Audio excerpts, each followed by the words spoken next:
Okay, all aboard. Hello, everyone.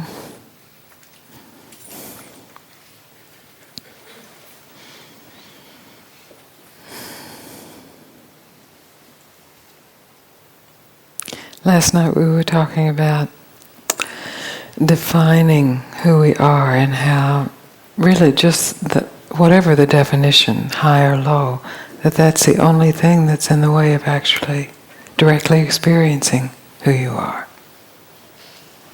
So in our life as human beings, we receive definitions from our parents and schools and churches and governments, and we accept those, or we rebel against them, or we change them and switch schools and churches and governments and shuffle them around, and we're preoccupied with defining ourselves all the time, really searching for the truth of ourselves in some definition, and always coming up short, of course.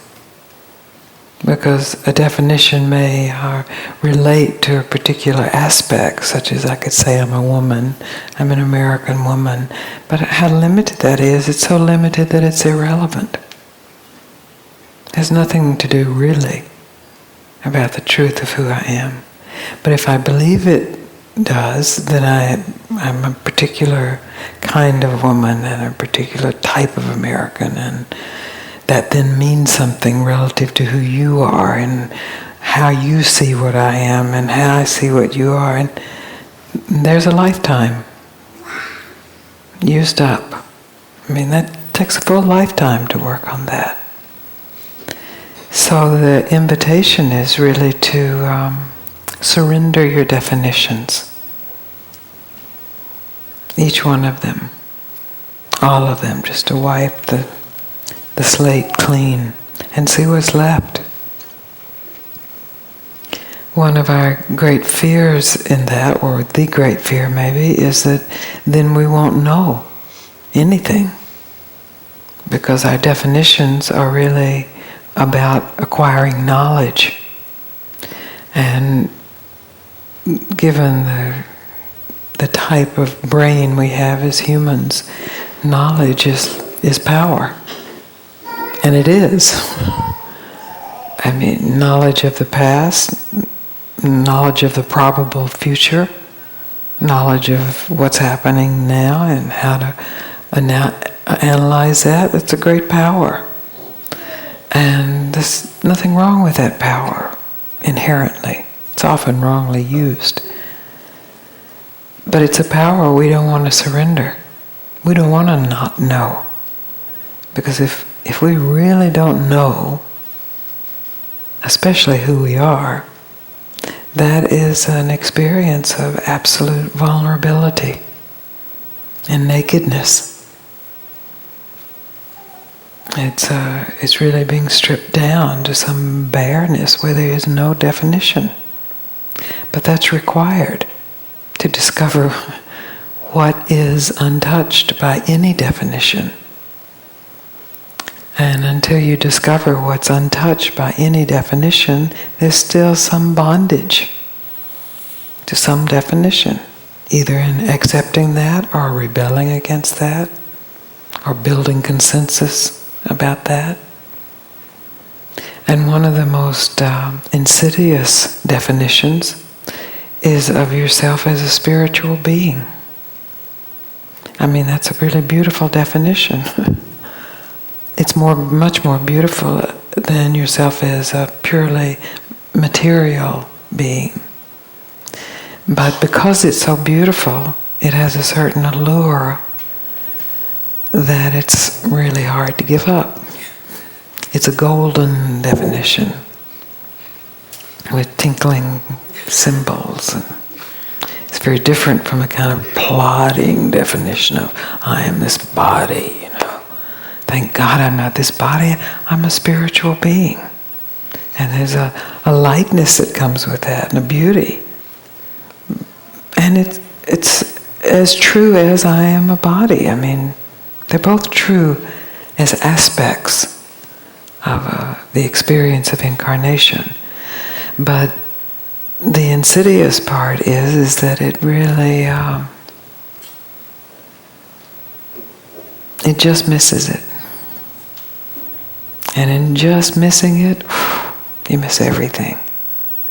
And so, stop me if I'm wrong, but my experience is that when I defined myself as a spiritual human being, there's a way I thought I was supposed to be acting and looking and feeling.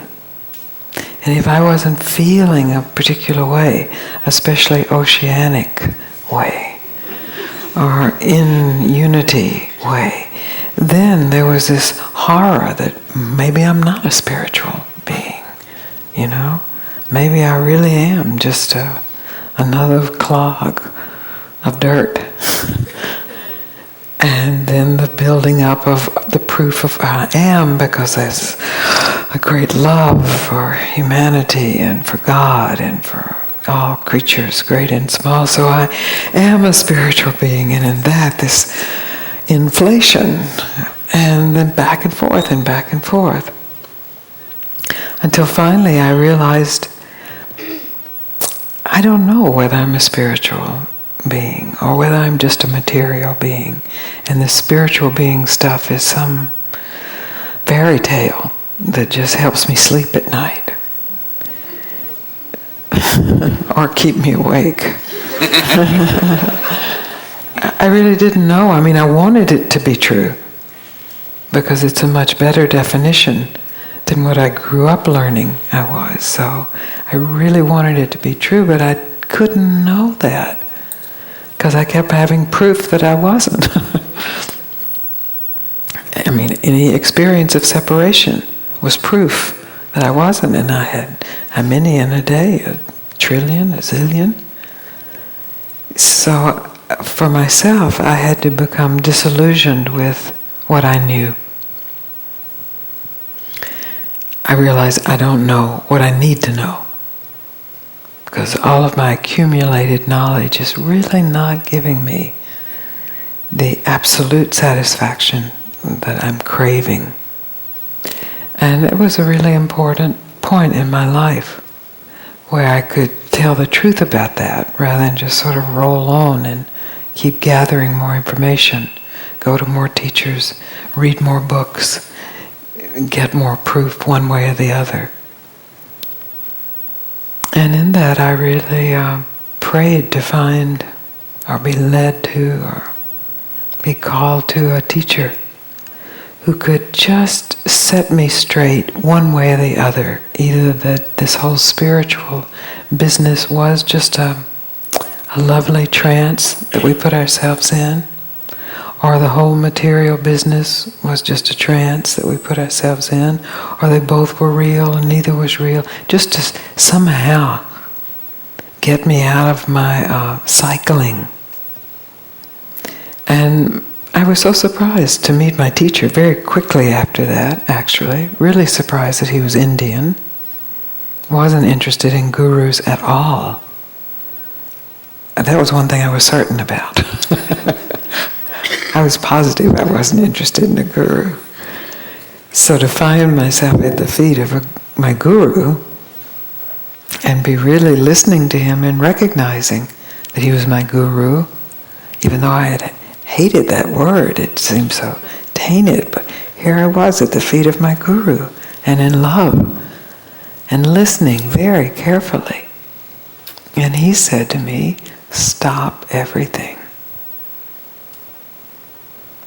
And after some time, I really began to hear what that meant. It is such a huge phrase, stop everything. At first, I thought it meant the gross things, like stop moving your body. But the more I let that in, the more I could see it really meant so much. Stop searching, stop defining, stop looking for knowledge to deliver the truth. Stop doing anything. And he wasn't saying that for the rest of your life. He said for one moment. How many moments How many seconds do you have in a lifetime? You take 1 second and stop everything.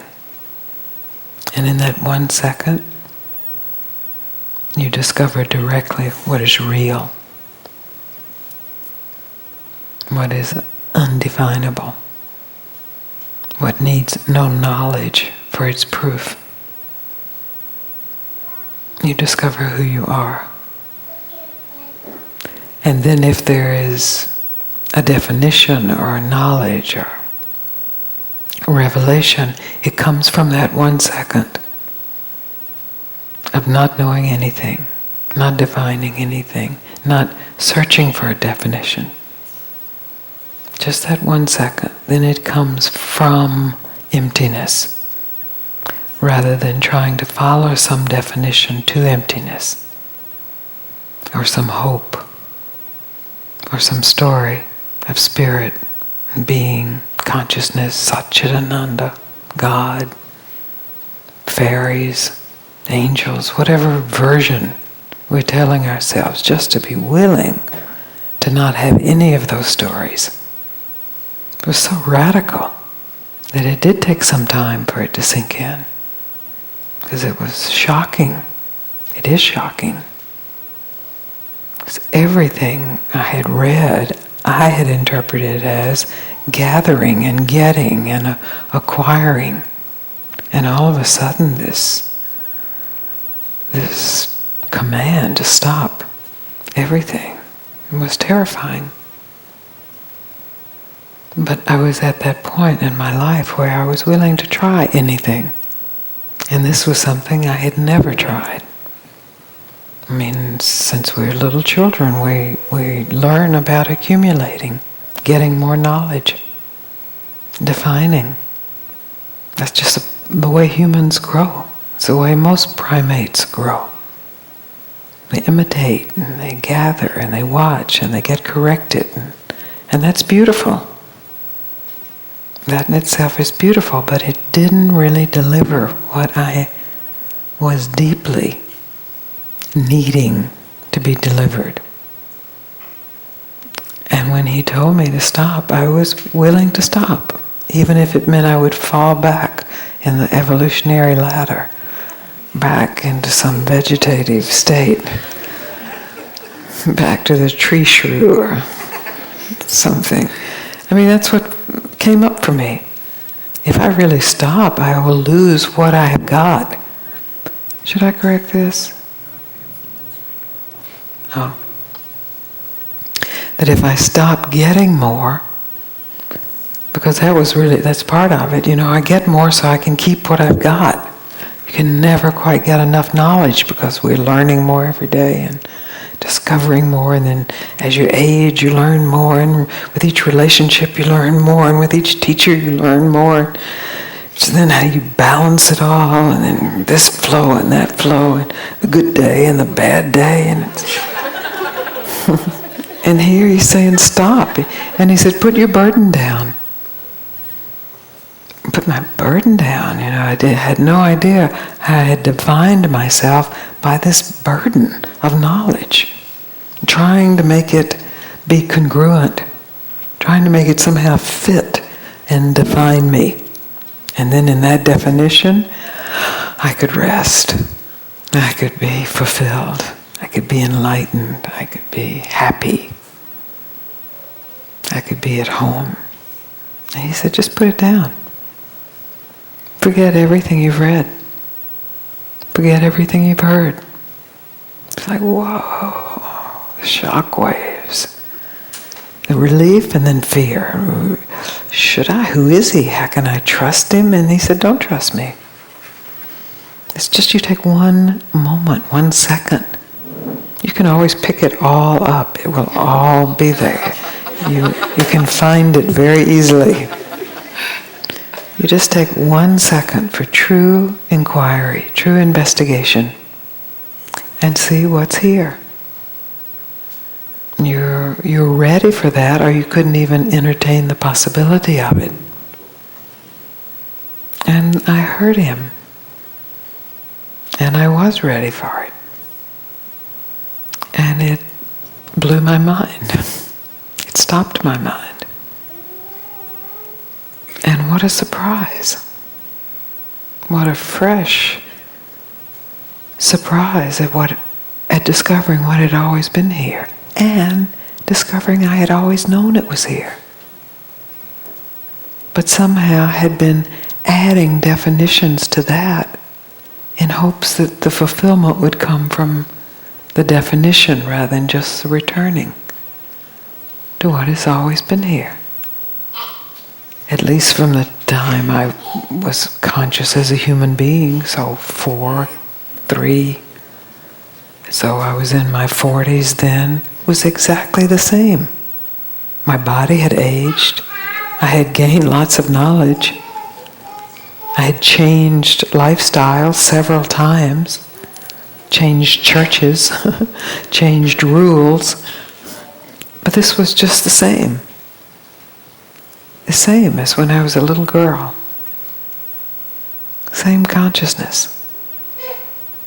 Same purity. And even those words, consciousness and purity, aren't right. There's no word that's right. Because any word, somehow, though we do use words, and it's a great challenge to use word, any word does make some kind of definition. Does separate it from purity from impurity. So it's not the word. It's not the definition. It's not the knowledge, the learned knowledge. It is a knowing, but it's not a learned knowing. It's the awareness that's already present in you, that is already aware of itself as awareness, and just has never stopped the flow outward to actually turn back and investigate what's here. What's the source of all the learned knowledge? What's the source of every thought, every action, every body, every plant, every planet? It's all discoverable right here in you as you. And this is a guarantee. The only way the guarantee can be made good is if you are willing to take 1 second and stop. And it's surprisingly a great challenge for people to take a second. 1 second. Take 12 seconds. Tonight we have, at least another hour together. In this hour, at some point, just stop.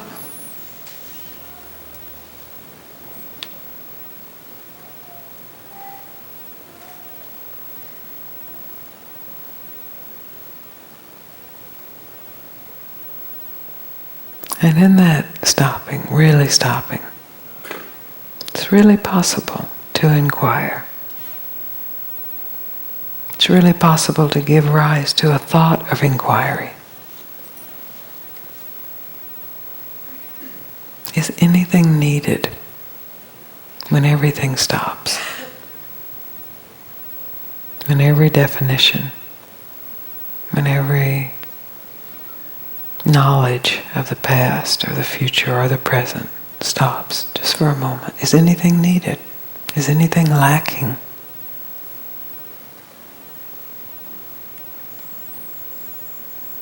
Then there's the possibility of choice. Because this discovered in this one moment of indefinable, unknowable revelation is always here. And in the day-to-day life of choosing to go and to learn, I love to learn, I support learning. Gathering knowledge is like gathering food. It's healthy. But if you are relying on knowledge or food of any kind to give you the ultimate satisfaction, you are overlooking the ultimate satisfaction that's already here. Whether you're starving, whether you're ignorant, whether you're enlightened. And that's the very simple invitation that's offered from my teacher through me to you tonight. It's utterly simple. The results are, well, they reverberate through your life for the rest of your life. But it takes enormous courage. It takes giving up everything you think yourself to be. Everything you think you've got. Everything you think you might lose if you don't hold on to it. Every state you think you've acquired. Every state you hope to acquire in the future. Everything you hope to become. Everybody you think has done you wrong or right. Every score you've yet to settle. Business to complete. Forgiveness to do. All of it. The play is over in one instant. Just over.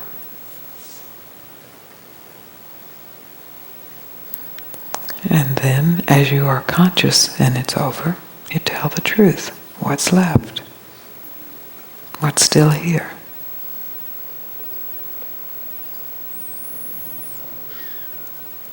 Does it have a bottom? Does it have a top? Or beginning? Or an end? Then the mind is actually turned toward exploring the unknown rather than accumulating known.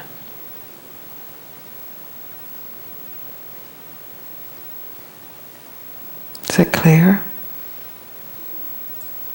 Did it make sense? That's all I'm ever saying.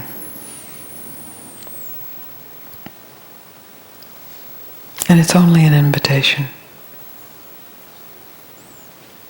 I'm not here as a missionary. I'm not here to convert you. It's really your choice. I'm here to let you know you have a choice. It's possible you may not be aware that you have a choice to stop defining yourself, to stop seeking yourself in some accumulated something, knowledge or experience or degrees. So I'm here to let you know you have a choice. And I'm here to support you in discovering that for yourself. Because there's a lot of proof that we don't have a choice. But if we have a conversation together and we are both interested in going deeper into the conversation, it can be proved to yourself, by yourself, that there is a moment of choice. And that it's a thought that actually has to be followed.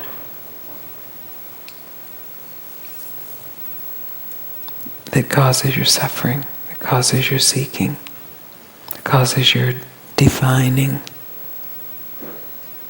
And I'm not even saying that's wrong. It's fine. It's the way the mind works. But there's another choice.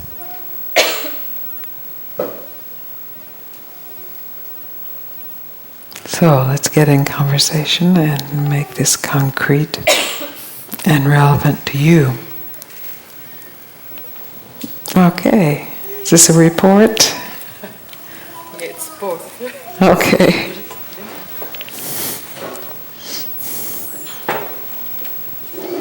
We had some beautiful conversations last year. That's why I'm so familiar with you. Oh, you smell wonderful. Let me see. Sandalwood. Yeah.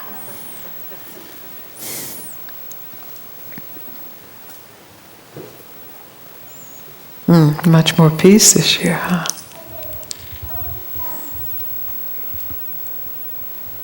Yeah, I had a big shift last year. Tremendous shift. I was liberated. Not in the sense that I know who I am, but in the sense that I know what I'm not. That's what you can know. That's where the real knowledge is. Beautiful. And my life has changed just.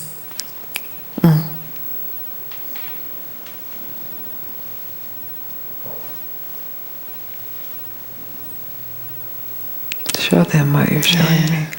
Look at them like this.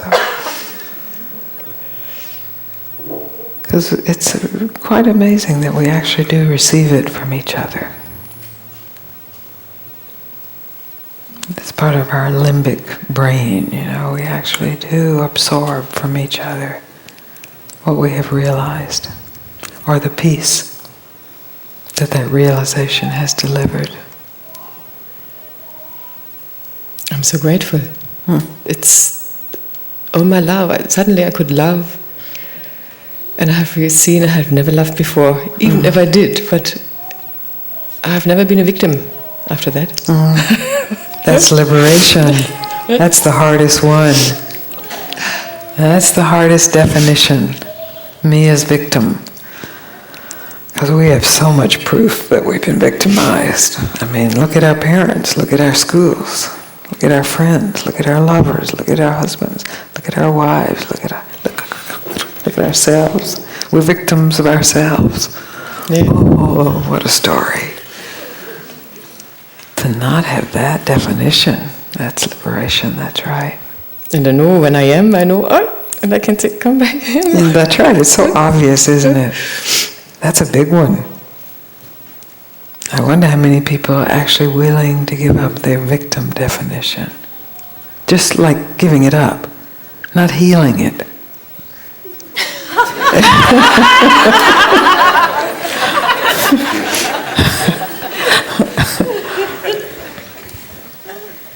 You actually have to be healed to a certain point to give it up. And you're at that point. Really, that once they let you out of the back wards of the mental hospital, you're at that point. And I've even had reports from people in the back wards that there's a certain moment of clarity. I am not a victim. Oh, what a release of energy. It was a release. It just released out of my body. And then the love, I could see how I defended and held back the love, and how my relationship changed. You know how I came up and said, I want to leave my partner? I came home and the love was bang. That's beautiful. He should pay me then. Yeah. He's here tonight. You owe me. Wherever. That's great. And all the same issues were there. Yeah. But I was not beating and things could really happen to me. I could make mistakes and be stupid and angry and I'd say, oh, I'm so sorry. And I just could do it without having this drama hammering, I'm so happy for you. I'm very happy too. It's a beautiful byproduct. Yeah, it's a great byproduct. Yeah, it's really great. And I'm still grasping, see? What do you still grasping? want? What do you want? Want more of that? Yes, of course. You don't just kiss once and then never need to kiss again. Of course you want more. But where is more? That's the question. That's the question. Yeah. Where do you find more, really? Yeah. We know where we're habituated to looking for more. But finally there's a realization that's not where more is. And I had an experience today. I worked with a woman and I did some energy work and I saw clear there is no other. And it was my heart just opened and then my mind says, ding, you have to, it's this grasping and putting in the box. And even when I go deep, my mind first tries to hold it like in a net, or in a matrix. I see the endlessness, but my mind tries to. So how do I? What's wrong with that? Maybe nothing. I mean, you see that. Yeah, it's just the idea. What if you don't fix that? What if mind is, it's the way it's designed. It's the hardware. Or maybe it's the software. I don't really, can't really keep those things straight, but it's just the way it's designed. If you see through that, then it's grasping, because that's what grasp is, the mind. Then you are the awareness seeing through it. You don't have to take it personally. You don't have to follow it. You don't have to defend it. And you can follow it. You're free. Grasp. Grasp. Good. Yeah, then you have a direct experience of grasping, and you recognize, what if you actually grasp? And you're back where you started again. See, if we start to make a formula for how this freedom of choice, this real freedom of choice is to be lived, it's not freedom anymore. It's a kind of, church. It's a new church. Yeah. No grasping. No grasping. It's the church of no grasping. And it's the same old thing. You were grasping. I saw you the other night grasping. Don't say you weren't grasping.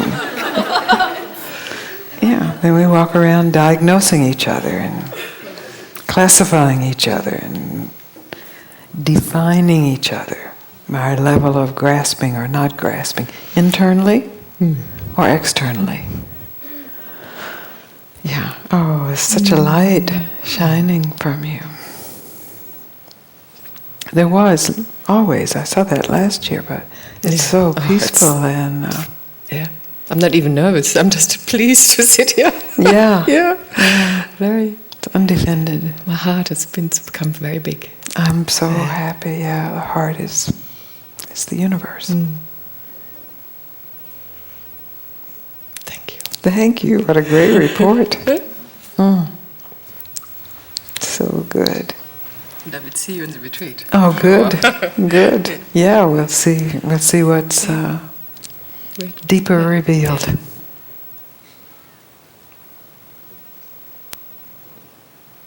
But you have to show them now this, because I want everyone to catch this. Do we have TVs?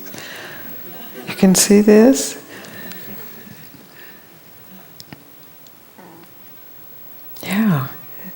That's it. We have to see it on each other. Or else it's located in some mythological being of the past. This is present, living, just like you. It's a capacity. Beautiful.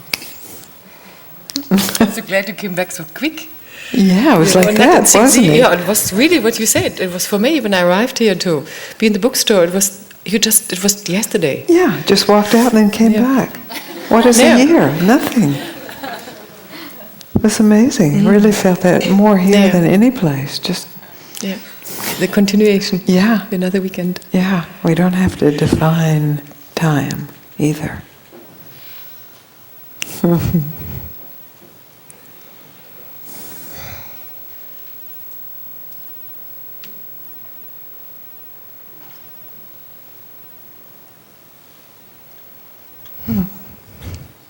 That's a proof. This is the guarantee. Thank you.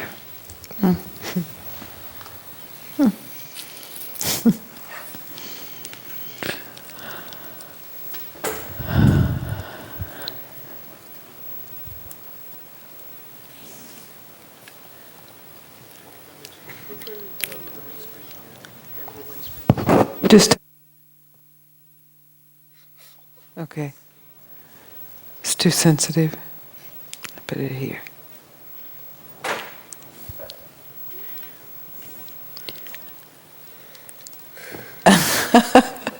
That's a good loping kind of approach.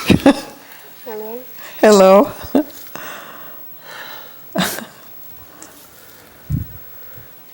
Oh dear. Yeah.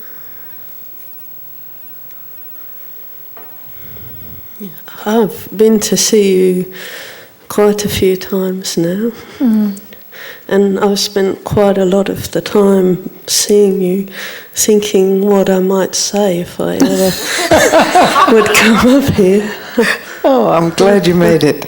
Yeah.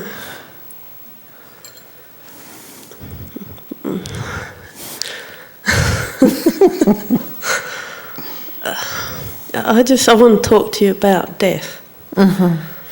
I've just, my mum just died, and I was there, and it was wonderful. And What was wonderful about it?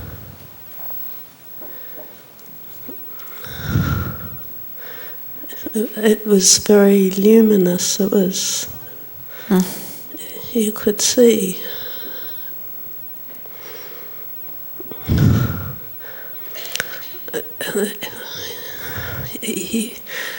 You can see that thing, that whatever it is that makes you alive, in the body, not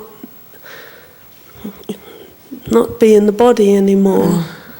Yes.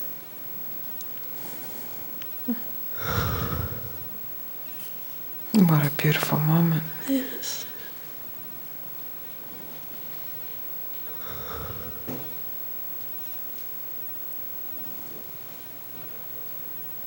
And something in me it started to happen before that, but I felt relaxed for really the first time in my life. I feel relaxed. And it's funny, isn't it? It's quite rare. These are the signs of relaxation. Just laughing really at nothing. So, when you said last night quite a few, impactful things, as you do, the kiss or the slap, well, it's all right. It's all right, Yeah, that's right. Whether you would kiss me or slap me, being up here today. That's because you experience the big slap, which is death, the death of your mum, too. This is a big slap that life gives us. We get lots of kisses from life, and we get lots of slaps, and we are trained to only want the kisses, and only see the kisses as revelation of truth, but to find it in a slap, the luminosity. That's really the point of the spiritual search.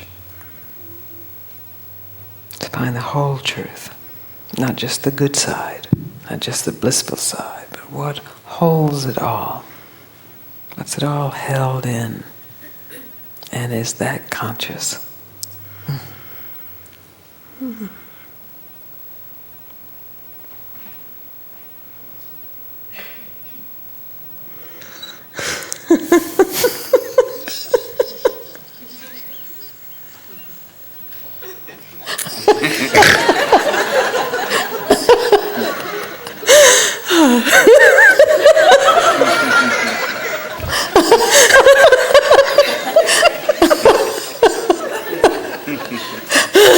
Oh dear.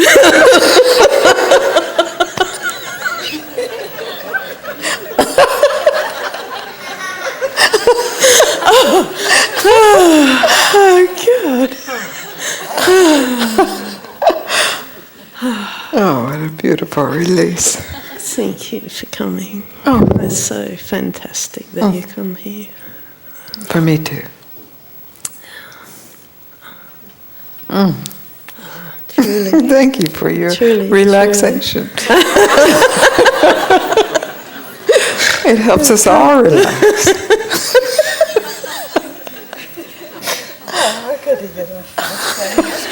Thank you so much.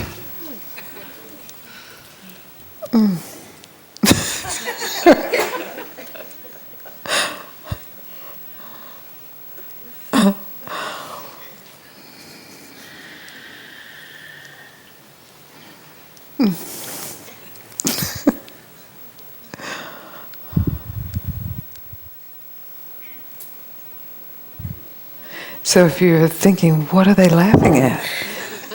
It's a searching for some knowledge so that you can laugh too. But if you just laugh, I don't know what I'm doing.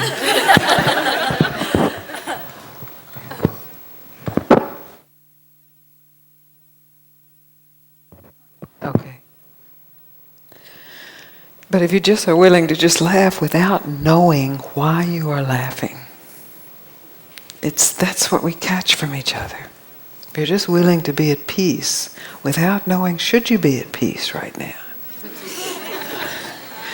then the peace can actually have its way with the knots of suffering, personal suffering.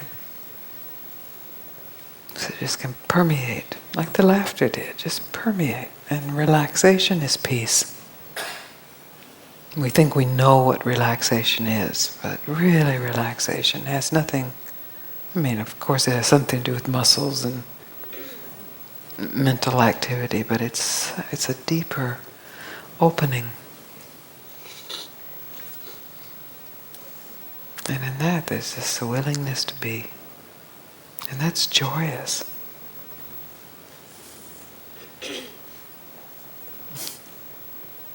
What a gift. The gift of being with your mother. She died too. How amazing. And it might be something we would want to avoid or be worried about. Or how should we be? But to be there in the presence of a good death is really a gift.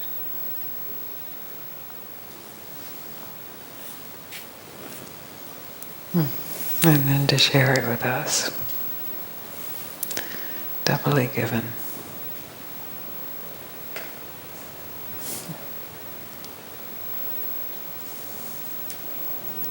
Yes.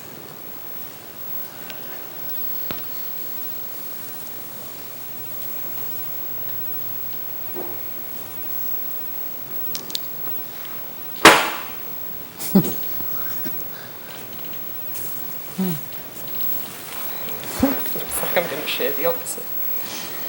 Yes, good. The opposite is invited too. I don't know, just death. I suppose I've had a lot of loss in my life, and it just still gets to me every time. The losing. The losing. What is it you've lost? Oh, my father when I was very young, just from a separation. My mother, some years ago, and it wasn't a good death. So there was a loss there. And my uncle's just been diagnosed with Parkinson's disease, and he was a very active person, so there's a loss, Yeah. So you lost them, or are losing them as you knew them to be. Yeah. So if you just take this moment, I'm not trying to change that, because it is sad, and I totally respect the grief of that, and it's appropriate. But are you just, in this moment, can you discover in the grief of losing the form that we love? And I'm not saying you shouldn't love form, you love form. So it's not about shouldn't or should. You already do. And you lose it. We all lose form. Can you just take a moment and experience that without telling the story of it? Just the loss fully, or the grief. It got quieter straight away. And can you experience that? 'Cause it's possible to discover what hasn't been lost when form is lost.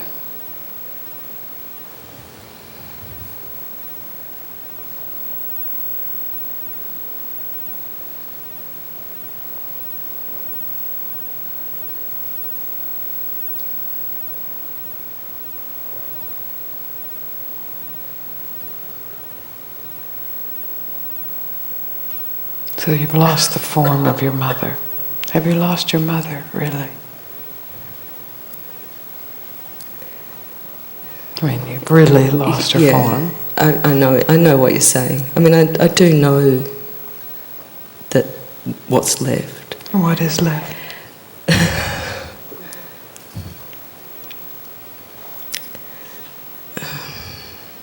Well, but what's left is what's in me of them.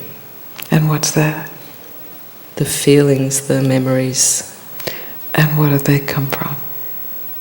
I'd like just a little deeper than that. That's true. Yeah. But memories can fade too, and will. Yeah, and over change. time. And Yeah.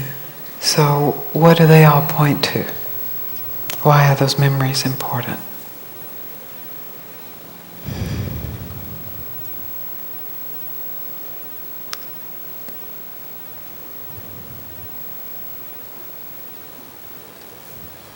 I don't know. In a way, they're not important. So what is important? I don't know. Well, what are you experiencing?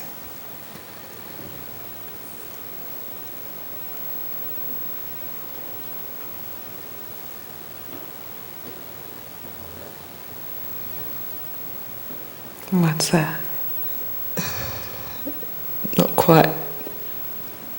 Well, what are you... The sense of the answer that came is like the moment and interaction in the moment, or not interaction in the moment. But that's sort of like observing motion. I'm asking you to put your consciousness or your attention, however you think of it, into some internal experience. And when we speak about you losing your mother, there's grief there, naturally, appropriately. If you just experience that without thinking to yourself about, oh, I won't be able to see her at a certain time, you just go right into the experience of the grief. Then what's under that? Well, right now I'm just feeling tense. Okay, so that's legitimate. We start there then. Yeah. So just tension. Yeah. What's under that? Yeah, that's totally fine. It's not like there's a right answer in inquiry. It's really just sending attention inside.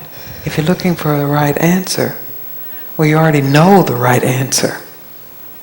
But that knowledge doesn't help in the moment, does it? There's pain. Yeah, there's pain. Yes, there's deep pain. So if you're willing just for this moment to not tell a story about that pain, but just experience it, and to not resist it, and to not indulge it, just to really directly experience it.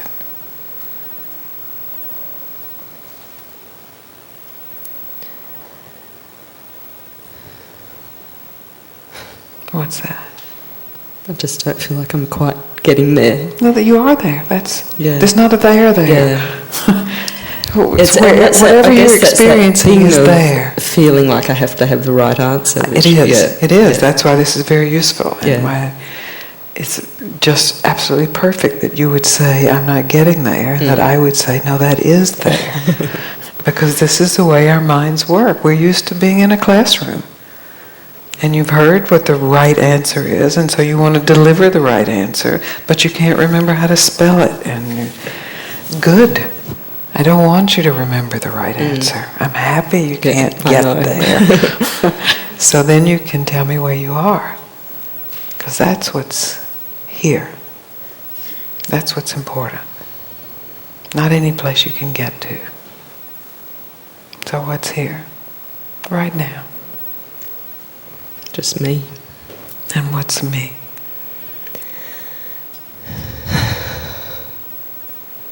Like, I'm from another planet. I don't know what that word means. Me. I hear people using it. What does it mean? Me. I don't know. Really? That's good. So neither one of us knows what me means. Yep, that's right. Yeah, what's here then? What's the experience in this, what was called me? Without a me. There's still nervousness, but there's What else? There's okayness. There's Oh, okayness. I just had to squeeze it out of you, didn't I? Just like, what else is here?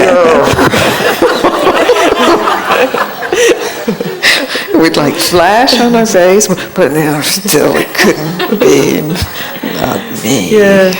Right? Yeah.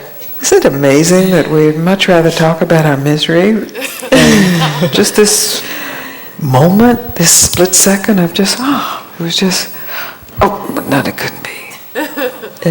Because what would we talk about if there's that? Maybe we'd have nothing to talk about up here.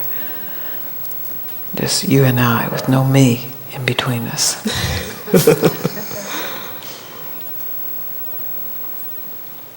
So if we get back to the pain of losing, it's the same way. Can you just experience that pain with no right answer? Yeah. And then just, what's it made of? Yeah. And I had a sense last night with people up here that I just had little glimmers of like what they were talking about wasn't necessarily theirs either. It's like, it's just there, isn't it? Well, and then what is just there? Then we can get even closer. Well, sort of just energy, just the feeling, just the... Yeah, so if it's closer than feeling, it's energy.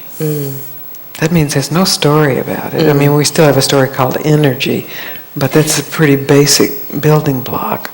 And even calling it pain, it's like it's... You're already deeper if you're calling it energy. Yeah, you're labelling it, even calling it pain. That's right, but that's experience. So that label is legitimate. It's not about dropping the labels too quickly. It's the willingness, I feel pain. And this pain is because I lost my mother, or my father, or my uncle's disease.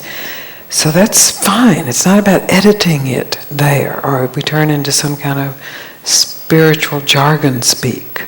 There is no pain, it's just energy. Forget that. We're talking about the direct experience. There's pain. Good. Then, in the willingness to meet that, all of a sudden you say, well, I get it. It's like last night. It's energy. So that's not all. Are you willing just to meet the energy? Yeah. With no story about it. With no story, yeah. And I have moments of meeting it with no story, and then this I have moment. story again. Okay, this moment. This moment. The energy's okay to meet. Yeah, well that's fine, but okay or not okay. We can practice on the okay ones.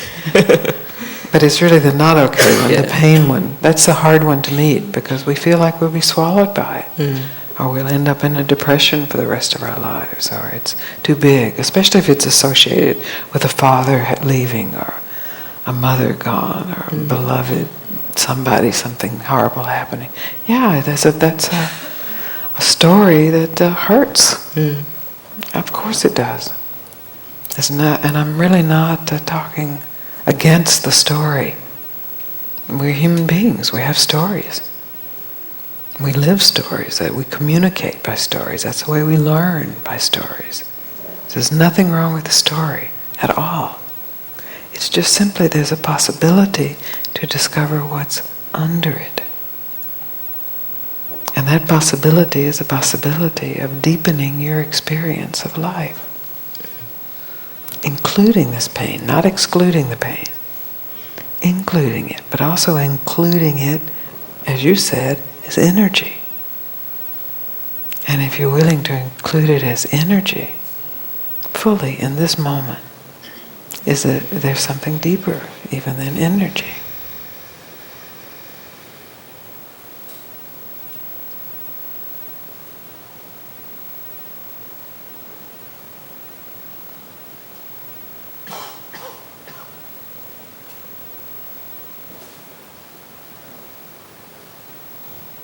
It doesn't have to be. I'm not saying that there is, but the inquiry is there. Inquiry means questioning, not doubting, but questioning. What is here? What is this? Really, I'm calling it grief or sadness or loss or tension even. But if I question, what is this? the attention has to go deeper than what's superficial, which is what caused it, why it's good or why it's bad. It has to go deeper into it. It has to explore. And under energy, or even what energy is made of. Because you discovered I believe it was when we were speaking about what's the substance of the pain, it was all of a sudden it was energy. So what's the substance of energy? Yeah, you see immediately your attention is drawn deeper, closer into the experience.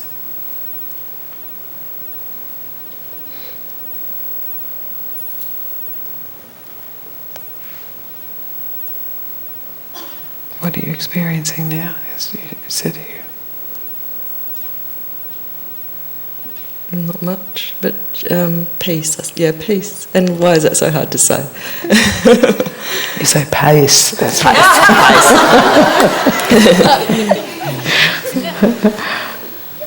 It is amazing. Why is it so hard to say? It's almost like, since it is the right answer. I'm hanging on to not getting it. You are. Yeah. That's all right. Yeah.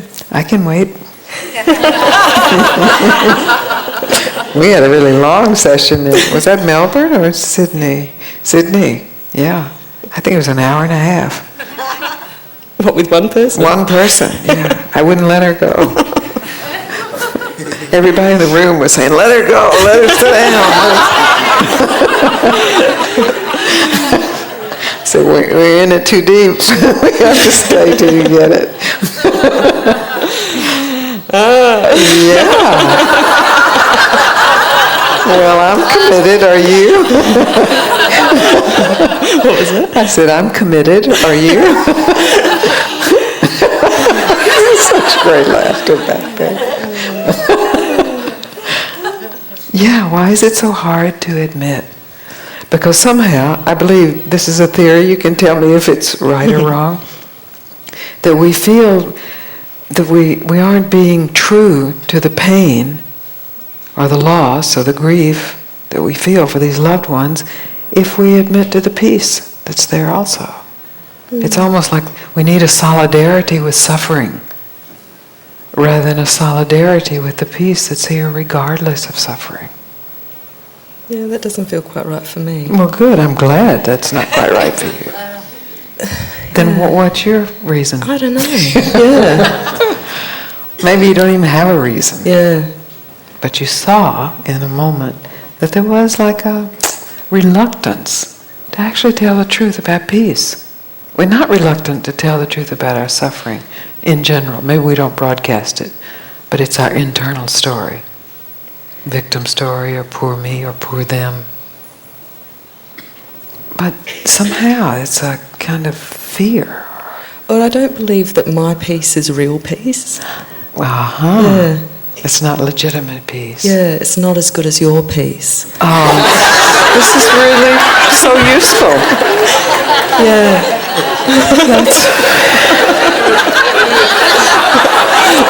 That's beautiful. That's really, really honest.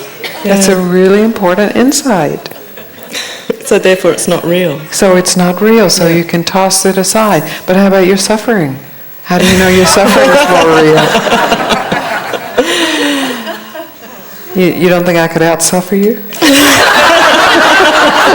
Nah. You're the champion sufferer. Oh, no. No, I don't go there either. Yeah. Just a middle of the roader. Middle of the road, yeah. Yeah. Yeah, this is very important to see. This is how we define our peace and how we trivialize it and how we just put it aside and get back to the real life. Well, really that's what inquiry is. What is real? What is really real? It's not to deny the reality of the experience of your suffering and your pain or anybody's. That experience is experienced as reality. It's real, but that comes and goes. You know?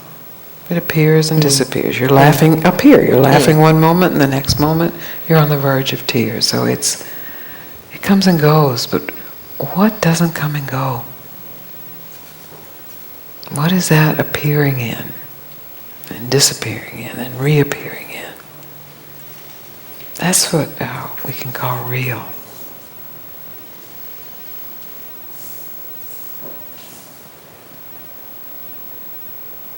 What comes and goes are comparisons too. And this me versus you. Me higher than you or me lower than you. It's the same game. But if we stop playing that game, just like we stop telling the story of our loss, we actually get to experience what's closer or deeper. And we've been taught those games, you know. Our parents teach us that. And if they don't do it, our siblings do, or people we went to kindergarten with. It starts early, and it's ruthless. It's a game of socialization, of keeping the herd together. It's a power struggle. It's how I'm worse or I'm better. And if I'm worse, how I've got to get better. And who can help me get better? And if I'm better, how can I stay better and keep you worse?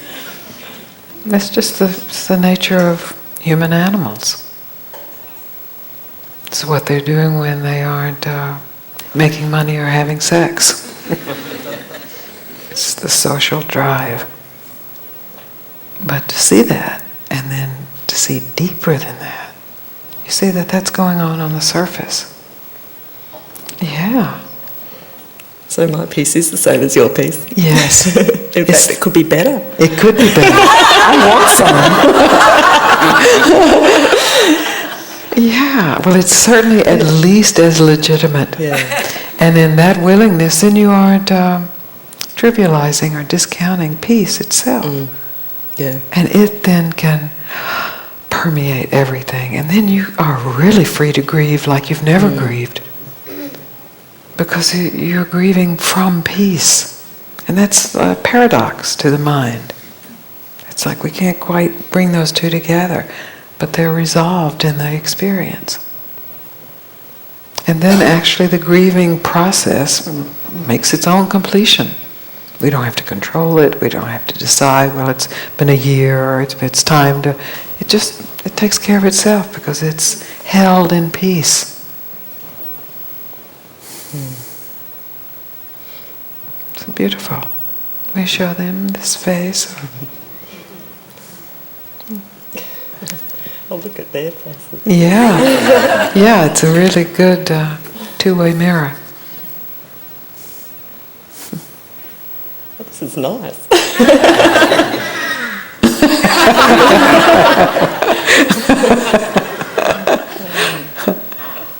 It is nice.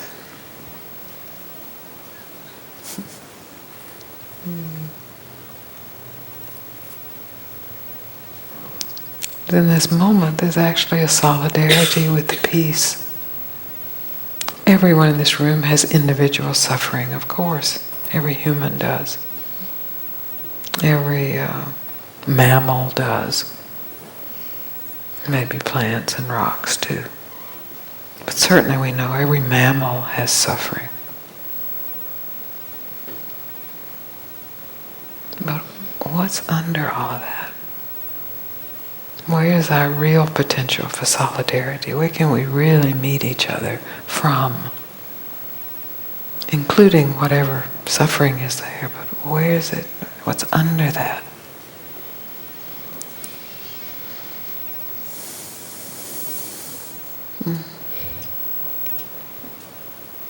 So you see the one point and its opposite point both come from the same source.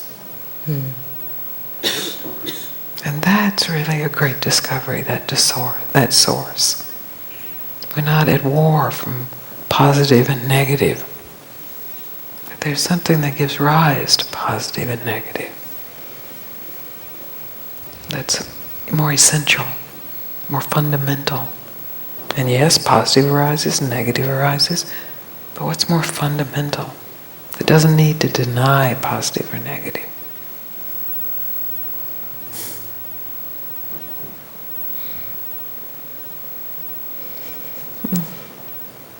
Is my hour and a half up?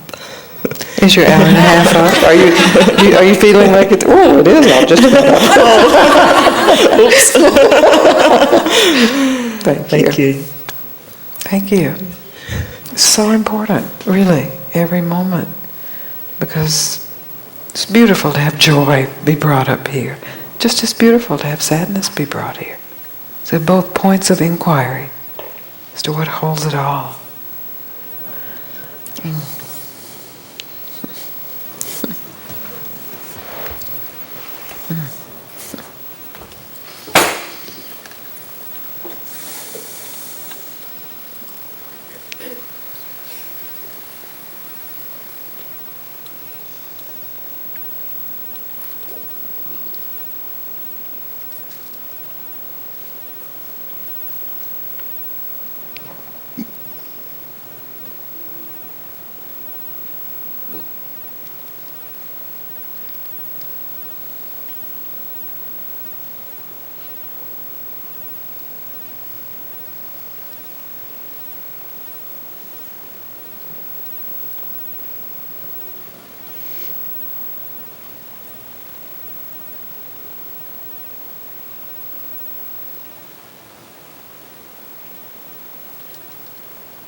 Thank you for this meeting.